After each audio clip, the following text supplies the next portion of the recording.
கர்த்தருக்குள் அன்பானவர்களே, உங்கள் அனைவரையும் ஆண்டவராய் இயேசு கிறிஸ்துவின் திருப்பெயர் நாளை இன்றைக்கு வாழ்த்துகிறேன். கர்த்தர் இந்த நாளை இனிய நாளாய் உங்களுக்கு கொடுத்து ஆசீர்வதிப்பாராக.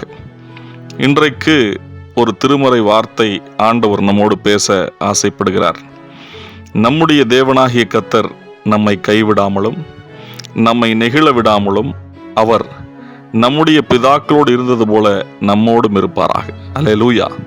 பிரியமானவர்களே, நம்முடைய தேவனாகிய கர்த்தர், நம்முடைய கடவுளாகிய ஆண்டவர் இயேசு கிறிஸ்து நம்மை எப்பொழுதும் கைவிடுகிற கடவுள் அல்ல, நம்மை நெகிழ விடுகிற கடவுள் அல்ல, நம்மை விட்டு விட்டு தூரமாய் போகிற கடவுள் அல்ல.